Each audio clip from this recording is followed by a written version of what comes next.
This program is for discussion purpose only. Business Plus TV or any of our anchor does not bear any responsibility or liability towards the content.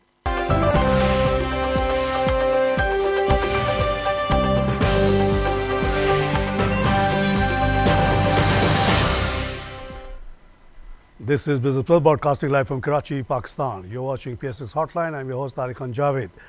नाज़रीन, ईद माशाल्लाह बहुत अच्छी गुजर गई और prime minister साहब भी वापस आ गए इस दौरान, लेकिन एक बड़ा लॉस ईदी साहब की शक्ल में हुआ। बहरहाल लाइफ गोज़ ऑन।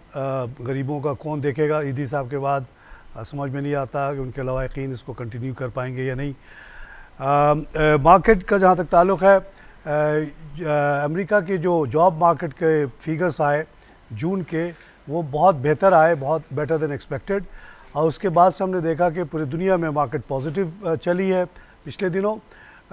अमेरिका में हमने देखा कि डॉ जोन्स में अच्छा खासा इजाफा, उसके बाद नीके में 601 का आज इजाफा देखा गया, हैंगसेंग में भी 306 का इजाफा, शंघाई में 6 का इजाफा, सेंसेक्स में 481 का इजाफा, और यूरोपियन मार्केट जो अभी खुली हुई हैं उनमें भी सब जगह पॉजिटिविटी है। और कल रात को जो क्लोजिंग हुई थी उसमें 250 का, सॉरी कल रात नहीं, जब भी वीकेंड था, 250 का इजाफा था डॉ में, एसपी में 32 और नैस्डैक में 79।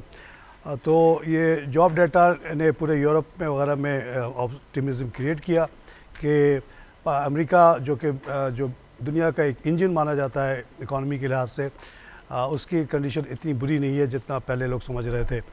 ये वजह है। और दूसरी ये कि हमने देखा तेल की कीमत जो है नीचे आई है, 44 की हो गई, ऊपर नीचे होती रही है ड्यूरिंग दिस वीक, हम छुट्टी मना रहे थे, उसके बावजूद ये ऑप्टिमिज्म है।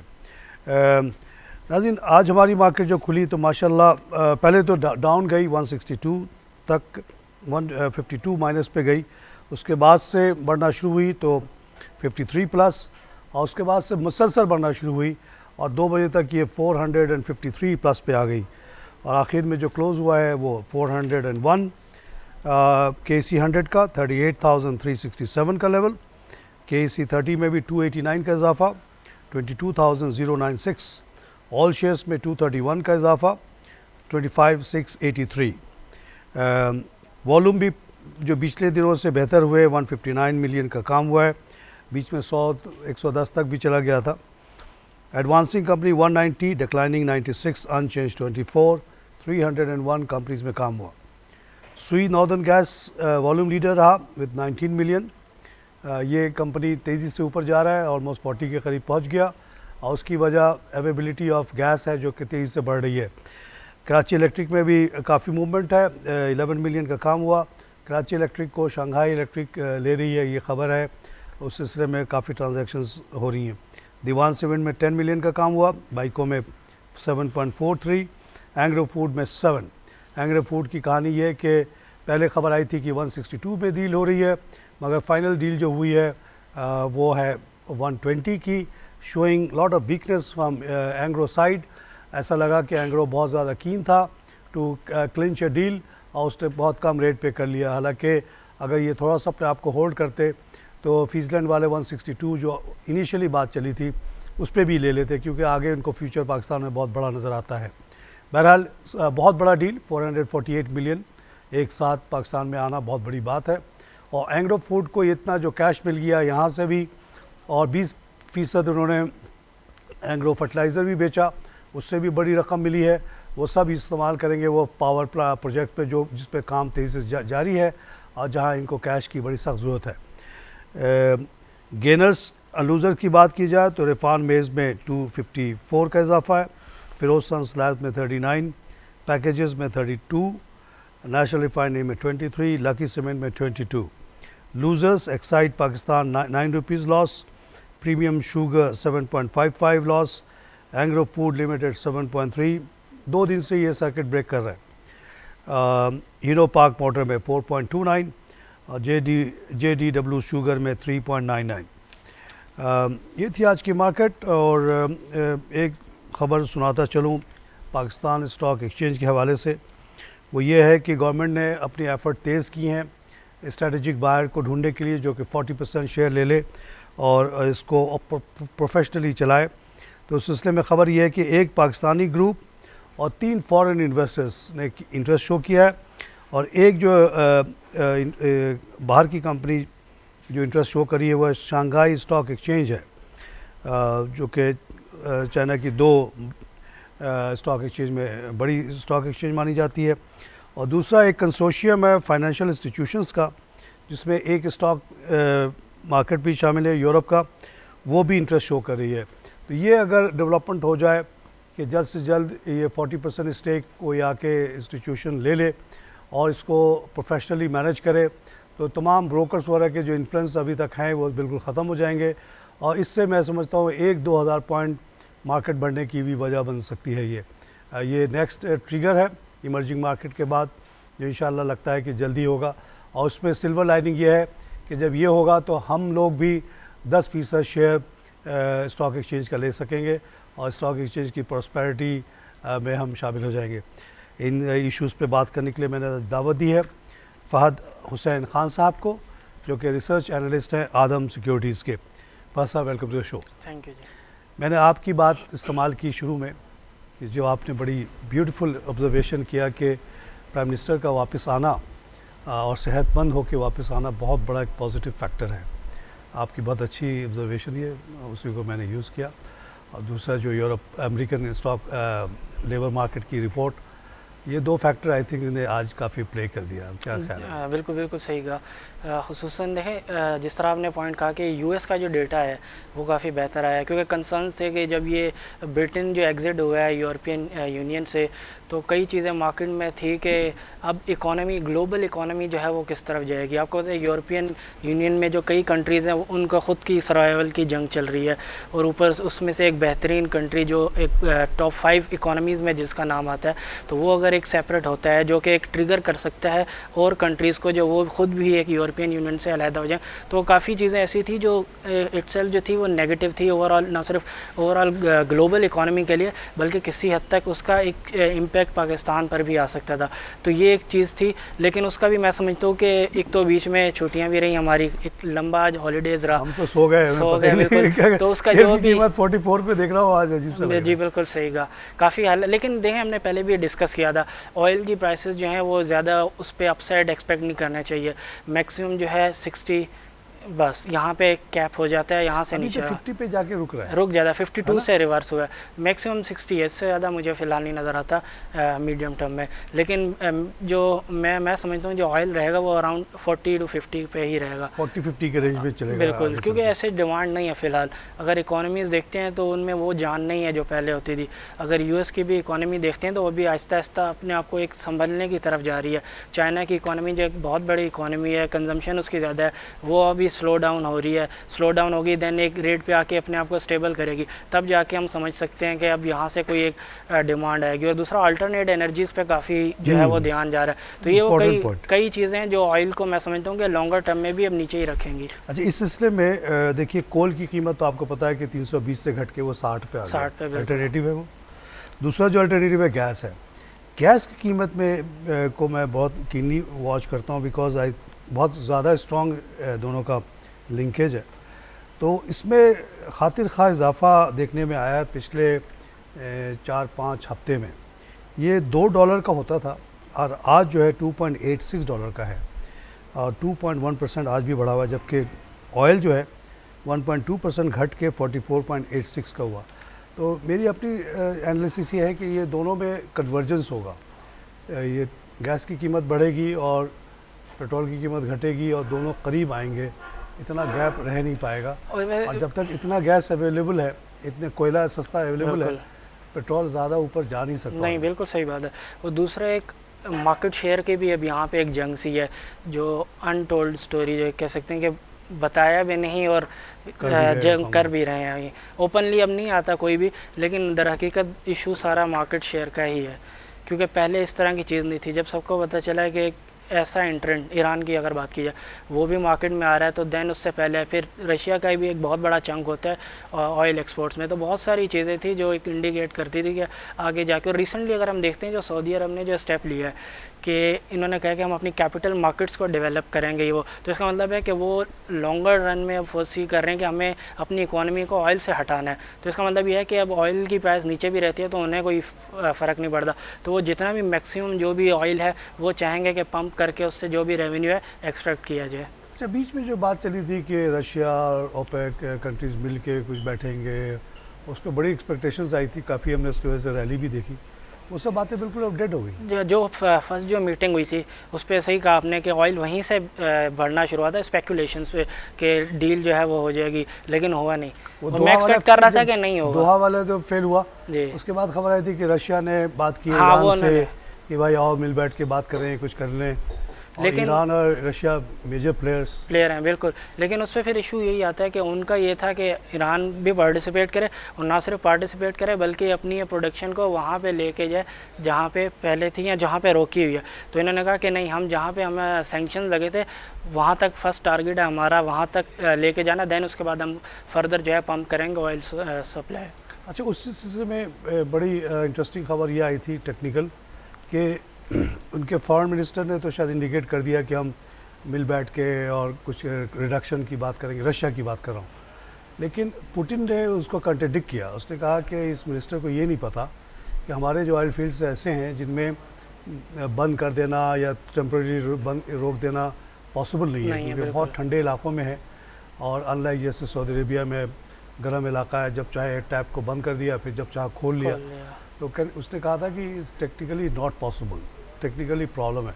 शायद ये वजह हुई होगी, और पुतिन अगर नहीं चाहेगा तो रशिया में जाहिर है वही होता है जो पुतिन चाहता है। बिल्कुल यही है। तो उसके बाद से लगता है मामला ठंडे ही पड़ गए। ठंडे, और वैसे भी नहीं नज़र नहीं आता फ़िलहाल मुझे। तो एक तो आपस में भी इनके इश्यूज़ हैं कि कोई खुल के तो सामने नहीं आता, लेकिन इश्यूज़ तो हैं, बिल्कुल हैं, क्योंकि कई कंट्रीज़ ऐसे हैं जिनका टोटल बजट की जो फाइनेंसिंग है वो ऑयल रेवेन्यू पर ही है 70 से 80%। उसके बावजूद भी अगर वो मिल के एक डील नहीं साइन कर पाते तो इसका मतलब है इश्यूज़ तो हैं। और ऊपर से ना सिर्फ इश्यूज़ की वजह से, उसके अलावा अगर हम देखते हैं ग्लोबली डिमांड भी अब कूल होती जा रही है। एक तो वैसे ही इकोनॉमीज़ जो है स्लो डाउन हो रही हैं, दैन अल्टरनेट एनर्जीज़ का जिस तरह आपने भी कहा, कोल है, गैस है, दैन उसके अलावा विंड है, बहुत सारी चीज़ें हैं, वो सस्ती हो रही हैं, सस्ती भी हैं। टेक्नोलॉजी जैसे सोलर एक ज़माने में बहुत महंगा होता था, उससे कहते हैं कि 1/10 प्राइस हो गई है चिप्स वगैरह की। उसके इसी तरह पहले ये विंड का जो टरबाइन था मिलता ही नहीं था, लेकिन वो भी सुना काफ़ी मुल्क बनाने लगे हैं, तो प्राइस उस हिसाब से कम हो रही हैं, तो उस तरफ भी लोग जा रहे हैं। अच्छा, ये बताइए कि पाकिस्तान स्पेसिफिक जो एक आपकी ऑब्जर्वेशन प्राइम मिनिस्टर वाली है बहुत अच्छी, और आज आप उस बेसिस पे कहते हैं आपको रिलीफ फील हो रहा है कि prime minister is back and is healthy, कोई दूसरा सेटअप वटअप के चक्कर से हम निकल गए। लेकिन एक तबका है जो कहता है कि जी बड़ा एजिटेशन होने वाला है आफ्टर ईद और ये वो, तो क्या आपको कोई थ्रेट नज़र आता है इस गवर्नमेंट में? नहीं, मुझे नहीं लगता ऐसा। ये क्योंकि इसमें देखें ना, अगर अपोजिशन में अगर हम देखते हैं तो सिवाय एक आध पार्टी के, जो कि अगर उनकी स्ट्रेंथ देखते हैं तो वो ना होने के बराबर ही है। तो जब तक कोई मेजर बड़ी पार्टी अगर इस तरीके की कोई चीज़ नहीं लॉन्च करती तब तक मैं नहीं समझता कुछ भी होगा। और दूसरा ये कि कई चीज़ें वैसी हैं, ठीक है गवर्नमेंट की हो सकता है कुछ खामियां हों, लेकिन अब कुछ प्रोजेक्ट्स ऐसे स्टार्ट हो चुके हैं जो कि अगर यहाँ पे गवर्नमेंट जो है अपनी टर्म पूरी नहीं करती किसी भी तरीके से, तो फिर उन पर भी एक बड़ा सवालिया निशान लग सकता है, जो कि मैं समझता हूँ कि जो मुक़्तदर हल्के हैं वो नहीं चाहेंगे। जिस तरह CPEC है, उसके अंडर बहुत सारे प्रोजेक्ट हैं जो कि गेम चेंजर है, ना सिर्फ पाकिस्तान के लिए बल्कि होल रीजन के लिए। तो ये कई चीज़ें ऐसी हैं जिस पे मैं नहीं समझता कि फ़िलहाल कुछ इस तरह का इंटरिम सेटअप या कोई ऐसी चीज़ आएगी।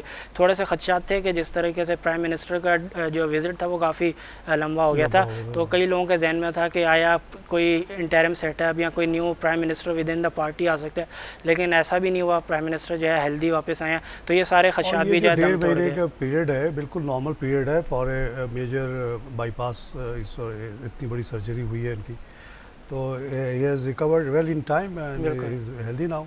और आमतौर से इस सर्जरी के बाद आदमी वेस्ट में तो जोक करते हैं कि भाई आप फिर से जवान हो गए, दूसरी शादी कर लो, इस तरह की बात होती है कि ये जैसे इंजन खोल के ओवरऑल कर दे तो इंजन फर्स्ट क्लास हो जाता है अगले 10 साल के लिए, तो उनके साथ यही हुआ है।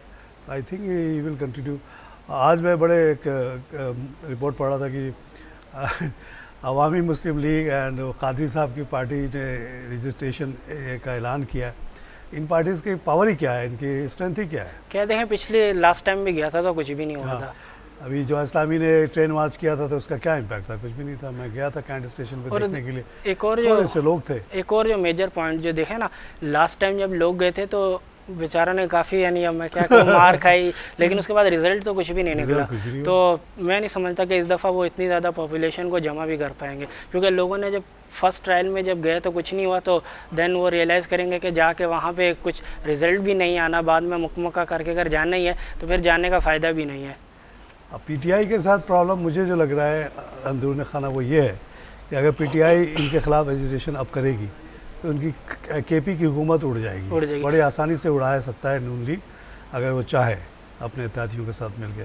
तो ये सोच के भी शायद पीटीआई वाले जो है आगे बढ़ते हैं फिर रुक जाते हैं। तो इन मैं समझता हूँ कि गिवन द फैक्ट कि इतनी ज़ोरदार उनकी मेजॉरिटी है कंपेयर टू प्रीवियस गवर्नमेंट जब जरदारी साहब की थी, उसमें और कोलिशन पार्टनर्स भी थे, तो इनको हटाना इतना आसान नहीं होगा। वो नहीं हटी तो ये क्या हटाएंगे? और दूसरा देखें ना, परफॉर्मेंस भी है, ठीक है, कई जगह पे लैकिंग है, ऐसा नहीं है कि हाँ बिल्कुल 100% है, लेकिन कई चीज़ों पे कमिटमेंट तो नज़र आती है फ़िलहाल, जो कि पिछली गवर्नमेंट में वो चीज़ हमें वाज़ह नहीं नज़र आई। टीम प्रोफेशनल्स की टीम है, कई जगहों पे हम देखते हैं। तो ट्रेड के हवाले से आपके देखें, टापी प्रोजेक्ट है, ईरान के साथ जो गैस पाइपलाइन है वो, और सीपैक के हवाले से कई प्रोजेक्ट जो हैं काफ़ी अच्छी स्पीड से चल रहे हैं। और एक और बात यह है ना कि आप के पास चॉइस क्या है? कोई शैडो कैबिनेट है जो इससे बेहतर हो? नहीं है बिल्कुल। पीटीआई के पास कोई फाइनेंशियल टीम नहीं है। एक उनके जो सो कॉल्ड फाइनेंशियल एक्सपर्ट हैं वो एक कंपनी के मैनेजर थे, असद उमर साहब। मैनेजर की क्या हैसियत होती है, क्या विजन होता है उसका? कुछ भी नहीं होता। एक कंपनी चल रही है उसको चलाता रहता है, डायरेक्टर्स उसको वो कहते हैं। तो इसी तरह पीटीआई ये पीपल्स पार्टी में तो है ही नहीं। पिछले दफ़ा जब उनको फाइनेंस मिनिस्टर की ज़रूरत पड़ी थी तो मुशर्रफ के फाइनेंस मिनिस्टर बैठाया था उन्होंने, तो वहाँ भी कोई टीम नहीं है। तो जो भी अभी है इनमें ये बेहतर टीम चल रही है, which is good for the economy, good for our stock market. और देखें पूरे टेन्योर में समझो पूरा करना देना चाहिए, उसके बाद आवाम पे है कि किसको इलेक्ट करते हैं, क्योंकि ये सारा फैसला जो आवाम का ही है। इस तरीके से आई होप कि by that time some more choices come forward. बिल्कुल, क्योंकि अभी जो ये तीन पार्टी है इसमें तो कोई प्रोफेशनल्स है नहीं है। बिल्कुल, बहुत टीम्स अगर देखें तो कोई ज़्यादा अच्छी नहीं है किसी की भी। कोई प्रोफेशनल्स की पार्टी आ जाए, पब्लिक दे देगी उनको वोट। और हर किसी के फिर देखते हैं ना किसी का कोई ना कोई लिंक है, कोई किसी का कोई साइड बिजनेस चल रहा है, तो फिर कॉन्फ्लिक्ट ऑफ इंटरेस्ट भी आ जाता है। कोई ऐसा न्यूट्रल हो जो ओवरऑल कंट्री के लिए सोचे, लोगों की फलाह के लिए सोचे। इधी टाइप के कोई हो जो खाली आवाम के लिए सोचे, अपने लिए सोचे ही नहीं। ऐसी कोई पार्टी आ जाए तो ये मुल्क देखते देखते जो है ना कहाँ से कहाँ पहुँच जाएगा। बिल्कुल, बहुत पोटेंशियल है हमारे कंट्री में। अच्छा, ये जो आज मैंने खबर सुनाई आपको PSX के सिलसिले में कि स्ट्रेटेजिक बायर की तलाश बड़ी तेज़ी से की जा रही है, इसके बारे में आपकी क्या राय है? और अगर ये हो जाए तो इसका क्या इम्पैक्ट आएगा मार्केट? देखें, बहुत बेहतर, जिस तरीके से आपने कहा कि एक मोनोपली सॉर्ट ऑफ मोनोपली जो है ब्रोकरेज हाउसेज में ये वो ख़त्म हो जाएगी, लेकिन इसका ज़्यादा इम्पैक्ट जो है मैं समझता हूँ छोटे ब्रोकर्स पे किसी हद तक ज़्यादा हुआ, लेकिन जो स्टेब्लिश ब्रोकर्स हैं, जो जिनकी वैल्यू अच्छी है, स्ट्रेंथ अच्छी है, वो किसी हद तक सर्वाइव कर जाएंगे। लेकिन एज अ होल अगर मार्केट के लिए मैं देखता हूँ, मैं इसको पॉजिटिव देखता हूँ बहुत ज़्यादा। लेकिन कोई एडवांस मार्केट आपके पास आ जाए और जो आपको जो इन्वेस्टर को ये कॉन्फिडेंस हो कि भाई इसका ब्रोकर वोकर से कोई ताल्लुक नहीं है, सिर्फ मैनेजमेंट कर रहा है, और 8, 10, 20 नए प्रोडक्ट्स आ जाएं, यही चीज़ बिल्कुल, और डेरिवेटिव्स भी आ जाएं, तो लोगों के लिए काम करना बड़ा आसान हो जाएगा। बिल्कुल सही कहते हैं। अगर हम अपनी मार्केट को कंपेयर कर सकते हैं ग्लोबली अदर मार्केट्स के साथ, तो यहाँ पे बहुत कम प्रोडक्ट्स हैं, प्रोडक्ट है ही नहीं, और इवन दूसरा ये भी है ही नहीं, और जो कुछ प्रोडक्ट्स हैं उसमें भी कई लोगों को तो अंडरस्टैंडिंग ही नहीं है कि क्या है, क्योंकि जिनके साथ वो काम कर रहे होते हैं उनको भी अक्सर चीज़ें नहीं बताता, तो वो बताएंगे क्या बताएं। तो अगर यहाँ से खुसूसन मैं अगर देखता हूँ, अगर चाइनीज़ जो शंघाई की जो अगर है स्टॉक एक्सचेंज, अगर वो आती है तो उसका एक अच्छा एक इम्पैक्ट पड़ सकता है, क्योंकि वेल प्रोफेशनल लोग अगर इसमें आ जाएंगे तो एक मार्केट को बेहतर तरीके से डेवलप, फंड भी ज़्यादा है, उनकी नज़र पाकिस्तान पे और तेज़ हो जाएगी, ज़्यादा है। बिल्कुल, और दूसरा एक न्यूट्रल कह सकते हैं आप आएंगे, और वेल ट्रेंड जिन्होंने एक बहुत बड़ी मार्केट को संभाला है, तो मैं समझता हूँ कि उसकी वजह से फॉरेनर्स का इन्फ्लो भी एक बहुत ज़्यादा है, 2000 पॉइंट बढ़ सकता है एटलीस्ट। गुड, यहाँ पे लेनी है हमें एक ब्रेक। नाज़रीन, हम लेंगे यहाँ पे छोटी सी ब्रेक के बाद फिर हाजिर होते हैं।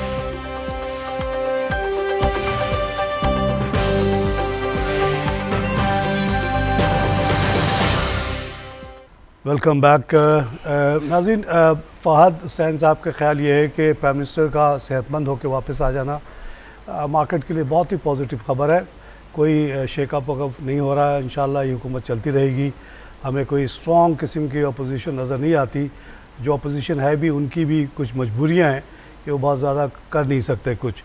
ये छोटी मोटी शेख रशीद वाला की party doesn't matter at all. Fahd का ये भी ख्याल है कि रिलेटिवली ये जो इकनॉमिक टीम है बेहतर है और कोई हमारे पास सुपर इकनॉमिक टीम वाली पार्टी दूसरी भी नज़र नहीं आती जिसको इसको ख़त्म करके उसको हम लाएं। कि ना पीटीआई के पास कोई इकनॉमिक टीम है ना पीपल्स पार्टी के पास है, तो आपके पास चॉइस क्या है? तो यही चलती रहे और टर्म पूरी हो जाए और होनी चाहिए। डेमोक्रेसी का तकाजा है कि हर हुकूमत अपना टर्म पूरा करे और this is good for the country, good for the economy. एक और बात हमने आखिर में की थी कि स्ट्रेटजी का अगर शेयर होल्डर आ जाए तो उसका क्या इम्पैक्ट होगा। एंड फहद फेल्ट कि it is will be a very very positive thing for the market. लोगों को कॉन्फिडेंस बढ़ेगा। और आखिरी सवाल मैंने उनसे किया था कि क्या 1000-2000 पॉइंट का इजाफा हो सकता है उसकी वजह से, तो ही सेड यस। तो चलिए एक और टिकर हमें मिल गया। Let's move on. फहद, आप बताइए कि ओवरऑल मार्केट को आप कहाँ जाते हुए देख रहे हैं माइनस द अदर टिगर? अगले 2-4-5 दिन में या हफ्तों में क्या आपको लगता है? देखें, मार्केट बेहतर से बेहतर की तरफ जाएगी, स्ट्रेंथन होती जाएगी। अब यहाँ पे अगर मेजर कोई बड़ी करेक्शन मुझे फ़िलहाल नहीं नज़र आती। कोई अगर ऐसा अनएक्सपेक्टेड अगर कोई इवेंट हो जाए तो कह नहीं सकते, लेकिन उसके अलावा कुछ ऐसा कोई भी रीज़न नहीं है कि जिसकी वजह से मैं कहूँगा इवन प्रॉफिट टेकिंग भी यहाँ पे कोई सोचेगा करने के लिए। बिल्कुल यहाँ पे let the wealth increase, बिल्कुल definitely, instead of taking away and then putting again। बिल्कुल सही कहा, क्योंकि अब यहाँ पे अगर प्रॉफिट टेकिंग करते हैं कि हम नीचे मिलेगा तो मुझे चांसेस नहीं लगते। हाँ, ये बड़ी ज़बरदस्त बात आपने की। तो हो सकता है वो इंतजार भी रह जाएंगे या फिर महंगा लेना वो पड़ेगा, ट्रेन आएगी नहीं, खड़े रह जाएंगे। तो इसीलिए थोड़ा सा एक वो मार्जिन को बेहतरीन प्रॉफिट पे आप कंप्रोमाइज़ नहीं करना चाहिए उस पर। और रिसेंटली अगर आप देखते हैं कि मार्केट जो है बुलिश ट्रेंड जो है उसको बेहतर तरीके से मेंटेन किया हुआ है। इंट्राडे करेक्शन आती है, जिस तरीके से आपने भी शो में स्टार्ट में कहा कि मार्केट का स्टार्ट अच्छा नहीं था, वो इस वजह से भी एक रीज़न था कि क्योंकि एक लंबा हॉलीडे पीरियड था, तकरीबन 9 से 10 छुट्टियां थी, तो उस पर लोगों का भी माइंड था कि पता नहीं क्या होगा मार्केट में, ओपन किस तरीके से होगी, ट्रिगर कोई भी नहीं था फ़िलहाल। लेकिन ये कि जो मेजर जो न्यूज़ थी प्राइम मिनिस्टर की, लोगों ने शायद मिस की, लेकिन बाद में कुछ लोगों ने रियलाइज़ किया। देन उसके बाद मार्केट देखें कैसे बुलिश रही है। और एंड पे भी जिन लोगों ने इन्फॉर्म्ड इन्वेस्टर्स हैं उन्होंने जब नज़र डाली होगी जापान पे, हांगकांग पे और इंडिया पे, इंडिया 480 प्लस 480 देखें ग्लोबली मार्केट तो रिकवर होना शुरू हो गया। ग्लोबल फिर यूरोप भी प्लस दिखा रहा है, तो पूरी दुनिया अगर प्लस कर रही है तो आपको नेगेटिव जाने की क्या वजह? कोई रीज़न भी नहीं है। हाँ। ऐसा कोई रीज़न भी नहीं है। प्लस आपका फाइनेंशियल रिजल्ट्स सीज़न स्टार्ट होने वाला है। आपकी कंपनीज़ की एक्सपेक्टेड है कि जो मेजॉरिटी जो सेक्टर्स है जिनमें टर्नओवर होता है, बेसिकली अगर मैं उनकी बात करूं तो उनके रिज़ल्ट्स भी बहुत बेहतर आएंगे। तो इसीलिए ये भी कोई ऐसा रीज़न नहीं है कि हम कहेंगे क्योंकि रिज़ल्ट एक्सपेक्टेड है कि अच्छे नहीं होंगे तो हम प्रॉफिट टेकिंग करें, तो वो भी नहीं, क्योंकि रिज़ल्ट तो अनएक्सपेक्टेडली बेहतरीन रिज़ल्ट आएंगे।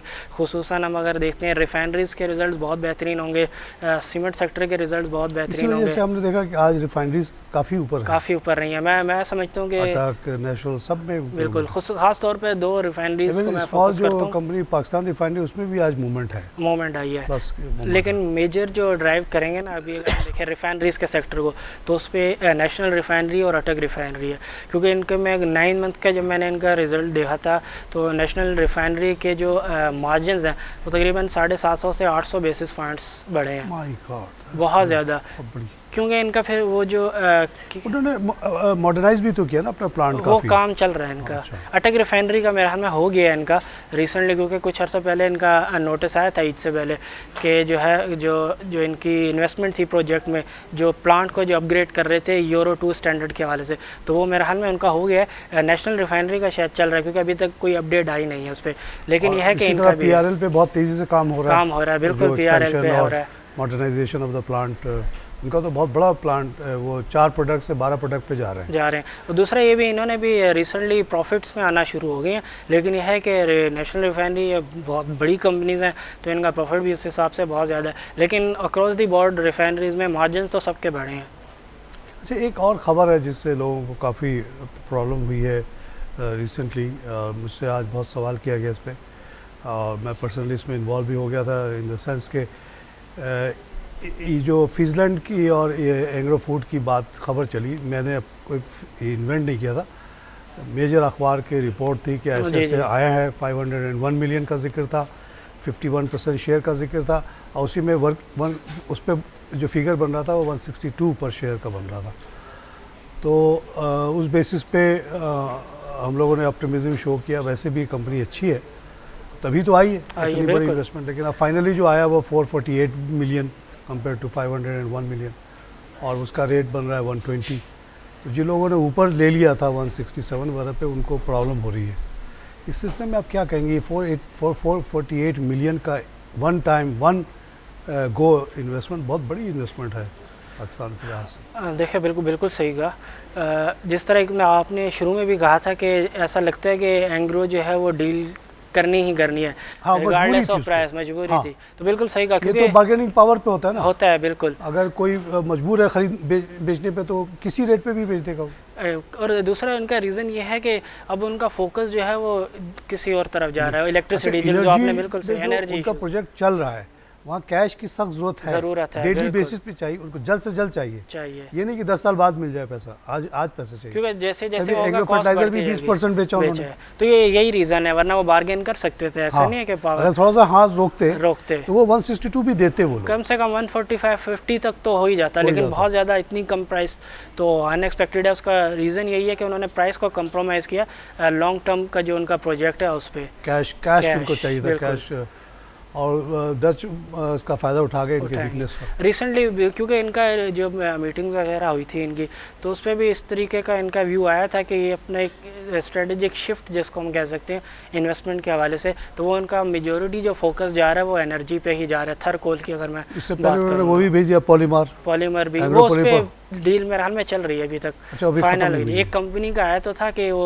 उन्होंने प्राइस कोट की थी, देन उन्होंने कहा था कि हम इसकी चेक करेंगे, बैलेंस शीट वगैरह, ड्यू डिलिजेंस जो होता है, प्रॉपर प्रोसीजर जो है, लेकिन उसके बाद भी कोई अपडेट नहीं आई। लेकिन यह है कि वो भी उनकी लाइन में है, उसकी वैल्यू इतनी है भी नहीं, वो उसकी इतनी नहीं है। ये जो है 448 मिलियन को एक साथ कैश मिल गया, जिसकी अभी सख्त ज़रूरत है, वो दूसरों से हासिल भी नहीं कर सकते बिल्कुल। और मेजर जो इनका है कि वो एनर्जी थर कोल वहाँ पे, क्योंकि फिक्स रिटर्न है, गारंटेड एनर्जी में 15% यूएसडी टर्म्स में, वो भी, और आगे जाके कोल माइनिंग भी तो है, कोल माइनिंग साथ साथ बिल्कुल। तो बहुत बड़ी रकम चाहिए, और वहाँ पे काम शुरू है, कैश इनको चाहिए, और वहाँ गए तो वक्ती तौर पे मैं समझता हूँ कुछ लोगों को नुकसान हो जाएगा, लेकिन मेरा मशवरा लोगों को यही था कि लॉन्ग रन में ये शेयर बहुत अच्छा है, फूड का कारोबार है, कंज्यूमर से रिलेटेड बिल्कुल। अगर आप कंपैरेटिवली देखें कि शीज़ान कहाँ पे था और कहाँ पहुँच गया, मिचल्स कहाँ था कहाँ पहुँचा, मरी बेवरी कहाँ था कहाँ से कहाँ पहुँचा, नेस्ले 600 रुपये का हमारा लिया हुआ है, 7,000 का शेयर अभी। यूनिलीवर मैंने लिया था पहला 800 रुपये का, जब इंडेक्स भी 800 ही होती थी, बाद में लिया था 1400 रुपये पे, बहुत महंगा लगा था, और वो 15,000 रुपये तक गया।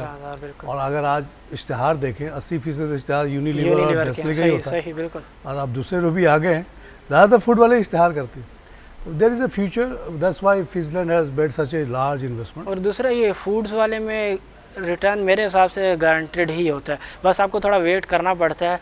लॉन्ग टर्म बिजनेस बड़ा टफ बिजनेस है, मैं रहा हूँ इसमें, डेनवर इंटरनेशनल हमारी कंपनी, एक पाई की लड़ाई होती है, लेकिन वॉल्यूम्स इतने ज़्यादा होते हैं, बिल्कुल यही चीज़, एक पाई भी आपको अरबों रुपए कमा कर दे देती है। बिल्कुल। अब ये देखें ना, जितनी भी कंपनीज है मेजॉरिटी, यानी जिनकी मैनेजमेंट भी अच्छी है, उनके पास प्रोडक्ट्स भी हैं, तो अगर आप देखें तो उनकी बैलेंस शीट, इनकम स्टेटमेंट बेहतर है, और वो रिफ्लेक्ट करती है स्टॉक एक्सचेंज में जितनी भी लिस्टेड कंपनीज है फूड से रिलेटेड। ये देखें ना, अब जैसे फिजलैंड है, जब मैं रहा हूँ हॉलैंड में, 14 मिलियन की आबादी, छोटा सा मुल्क, एक दिन में आप गाड़ी में घूम सकते थे फिर, और उसको जब पाकिस्तान जैसा इतना बड़ा मुल्क और इतनी बड़ी 200 मिलियन की आबादी, उसमें भी यंग पॉपुलेशन इतनी ज़्यादा, प्लस भूखों की 6 करोड़ भूखे हैं इस मुल्क में, कंजम्पशन है। आज अगर ये गरीब को पैसा मिल जाएगा, पहला चीज़ तो यही करेगा, दूध पिएगा, आइसक्रीम खाएगा, तो ये चीज़ तो चल रही है। बिल्कुल सही कहा कि पॉपुलेशन जो हमारा है टोटल, उसमें यंग लोग ज़्यादा हैं, तो डेफिनेटली जो यंग होता है कंजम्पशन पैटर्न नहीं खाएगा, दूध ज़्यादा पिएगा, आइसक्रीम खाएगा क्योंकि उसको हार्ट अटैक हो जाएगा, लेकिन यंग और गरीब को तो जितना मिल जाए वो खा लेगा। देखें ऐसा आते ही। यही जापान में यही हाँ, इश्यू है, नहीं वो खा- पॉपुलेशन यूरोपीय जितनी वाला भी खा ही नहीं है, रहा। नहीं कर रहा, हॉलैंड में मेरे जितने दोस्त थे उनके बच्चे ही पैदा नहीं हुए, नहीं हुए। वो मियाँ बीवी बूढ़े हो गए, वो अब क्या खाएंगे, वो क्या पिएंगे, वो बच्चा है ही नहीं, देखें शादी नहीं की उन्होंने। तभी मैं समझता हूँ कि ऐसे ही नहीं फिनलैंड जो है वो यहाँ पे आ रहा, कुछ तो सोचा होगा उन्होंने। और डेफिनेटली जिस तरह आप कह रहे हैं लोगों ने जो 160 पे ली हुए हैं, अगर किसी ने डिलीवरी पे लिया हुआ है यानी विदाउट आराम से बैठ मार्जिन, जाए वो। तो टेंशन नहीं है कोई। अच्छा, इसका वक्ती एक तौर और पे नीचे एक आएगा। और छोटा ही डील, लेकिन कंपैरेटिवली वही एक कंपैरिजन आती है उसकी, विटॉल एंड हैस्कॉल का डील। जी जी, वो तो 15% प्रीमियम या 19% प्रीमियम पे उन्होंने लिया, और जब लिया था तो वो प्रीमियम पे तो हम लोगों को बड़ी हैरत हुई थी, और जब हमने बात की थी उन्होंने कहा था कि हम फ्यूचर देख रहे हैं, फ्यूचर वी बिल्कुल। Are not looking at the present price, we are looking at 184 price, और आज देखिए वो 207 पे खड़ा है। और आज लॉक लगा हुआ था उस वक्त 207। 207। तो विटॉल जैसी दुनिया की सबसे बड़ी ये मार्केटिंग कंपनी है, शेवरॉन की बिल्कुल। है। वो उसका अगर विजन पाकिस्तान के बारे में ये है कि भाई 120 के बजाय 140 दे दो, 140। कोई बात मसला नहीं है, ये तो 184 होने वाला है, तो आज तो वो बड़े वैसे खुश 200 बैठे हुए। बिल्कुल अगर उन्होंने 140 पे लिया था तो आज 207 200 प्लस बिल्कुल। तो इस तरह से इंटरनेशनल कंपनीज पाकिस्तान को बड़ा पॉजिटिवली देख रही हैं। और दूसरा मगर इधर है, एंग्रो बेचारा अपने वीकनेस की वजह से वो बिल्कुल। मार खा गया फिलहाल इस डील में, लेकिन जिसके पास भी ये शेयर है उसको डरने की मेरे ख्याल में कोई जरूरत नहीं बिल्कुल। दूसरा देखें फॉरेनर कंपनीज अब अटैच होने जा रही है तो उसकी भी एक वैल्यू तो होगी। फिलहाल ये जो नीचे जो जा रही है प्राइस, तो उसके रीज़न ये है कि जिस तरीके से आपने कहा ना कि अखबारों में भी आया कि 162 पे डील जो है वो स्ट्राइक हो जाएगी वो, और 120 हो गई। हाँ, तो लोग अनएक्सपेक्टेड shock हो जब गए। शॉक हो गए तो ये हाँ। एक किस्म के क्या कह सकते हैं पैनिक सेलिंग है या जो भी है, लेकिन ऐसा कोई ऐसी बुरी नहीं है कंपनी में कोई रेवेन्यू डाउनफॉल हो गया या कंपनी कुछ का फंडामेंटल तो नहीं बदला वो ना, तो वहीं का वहीं है, खड़ा है। बस ये अब अपने आप को अगले एडजस्ट करेगा 10 साल का आप देखेंगे कहाँ जाएगी। कहाँ जाएगी। फहद, प्रोग्राम का वक्त ख़त्म हो गया। नाज़रीन, ये था आज का शो। हमने इस पे एंग्रो फूड पे भी नज़र डाली और विटॉल पे भी, विटॉल के डील पे भी, और ऐसा लगता है कि Vitol was very keen to buy, इसने प्रीमियम दिया और उसका फ़ायदा हैस्कॉल वाले ने उठाया। फिनलैंड भी बहुत कीन था पाकिस्तान में आने के लिए क्योंकि इसको इतनी बड़ी मार्केट मिल रही है, लेकिन एंग्रो की अपनी शायद कैश फ्लो डिफ़िकल्टी थी कि उन्होंने बहुत कम रेट पे ये डील कर लिया, लेकिन एक बहुत बड़ी रकम उनको मिल गई जिसकी उनको अशद ज़रूरत है अपने एनर्जी प्रोजेक्ट्स के लिए।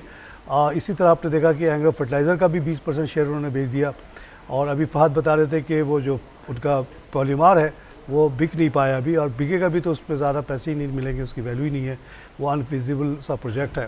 तो इस तरह से वक्ती तौर पे लगता है कि लोगों को ई फूड में नुकसान हो गया है, लेकिन हमारी और मेरी और फहद दोनों की रिकमेंडेशन है कि जिसके पास डिलीवरी है वो आराम से बैठा रहे, इंशाल्लाह ये फिर से वापस 167 वगैरह पे आएगा।